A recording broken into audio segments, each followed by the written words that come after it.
Warthin tumor. Warthin tumor is a benign tumor of salivary gland.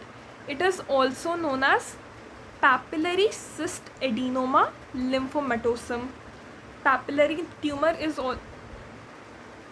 Warthin tumor is also known as papillary cyst adenoma lymphomatosum.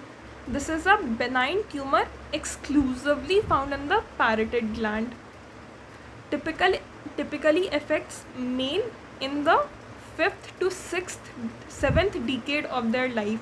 So males को affect करता है और common होता है 50 to 70 years of life में.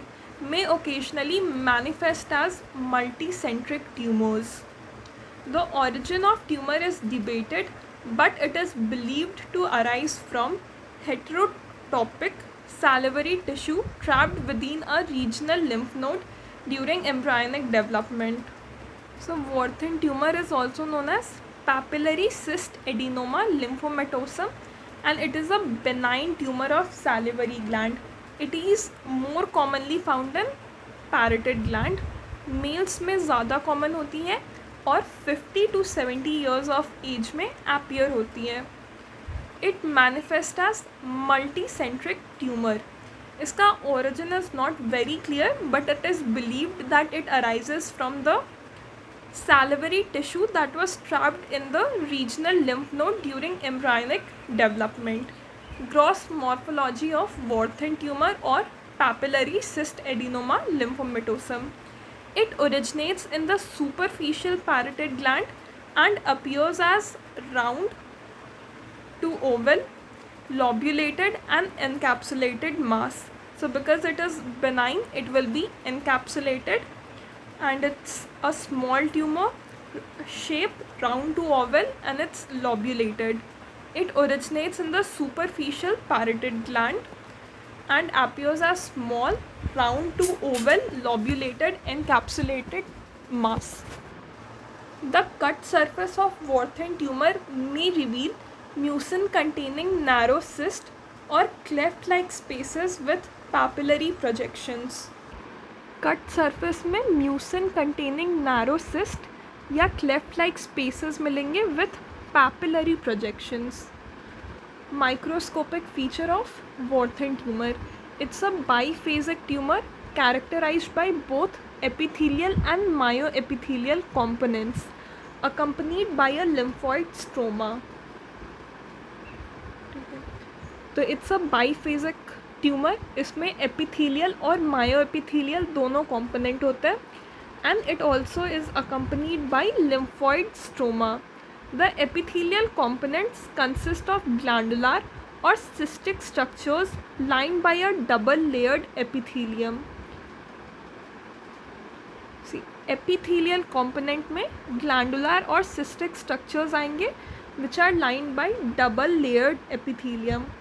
The inner cell layer comprises columnar cells with abundant finely granular cytoplasm और oncocytic cells. Inner layer में oncotic sales होते हैं, ऑनकोसाइटिक सेल्स होते हैं. ये ऑनकोसाइटिक सेल्स कॉलमनर होते हैं and they have abundant finely granular cytoplasm. Epithelial component में ग्लैंडुलर और सिस्टिक स्ट्रक्चर्स होते हैं. इनर लेयर में ऑनकोसाइटिक सेल्स होते हैं which are columnar and they have abundant finely granular cytoplasm. The outer cell layer appears cuboidal and polygonal in shape. जो outer cell layer होता है that is cuboidal to polygonal in shape. जो inner layer है oncocytic cells का वो columnar होता है और आउटर लेयर क्यूबॉइडल या पॉलीगोनल होता है. Secretory cells are disposed within the inner layer of columnar cells. Secretory cells जो हैं वो इनर लेयर में डिस्पोज्ड होते हैं. सीक्रीटरी सेल्स इनर लेयर में डिस्पोज्ड होते हैं. The myoepithelial component consist of spindle shaped और फ्लैटेंड सेल्स. मायोएपिथेलियल सेल्स जो होते हैं वो स्पिंडल शेप्ड होंगे या फ्लैटेंड सेल्स होते हैं. A lymphoid stroma is located beneath the epithelium, forming lymphoid follicles, often with germinal centers. तो एपिथीलियम के नीचे लिम्फॉइड स्टोमा होता है जिसमें लिम्फॉइड फॉलिकल्स बनते हैं और इन लिम्फॉइड फॉलिकल्स का जर्मिनल सेंटर होगा, ठीक है। So Warthin tumour is a biphasic tumour, epithelial myoepithelial दोनों कॉम्पोनेंट होता है, इसके साथ साथ लिम्फॉइड स्टोमा होता है। एपिथीलियल कॉम्पोनेंट में ग्लैंडुलर और सिस्टिक स्ट्रक्चर्स आ गए which are lined by double layered epithelium.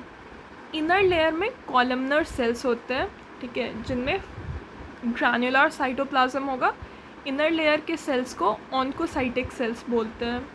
Outer layer में क्यूबॉइड या पॉलीगोनल शेप के सेल्स होते हैं। सीक्रीटरी सेल्स इनर लेयर में डिस्पोज्ड होते हैं। जो मायोएपिथीलियल कंपोनेंट है उनमें स्पिंडल शेप्ड और फ्लैटेंड सेल्स होंगे। एपिथीलियम के नीचे लिम्फॉइड स्टोमा होता है जिसमें लिम्फॉइड फॉलिकल्स होते हैं विथ जर्मिनल सेंटर।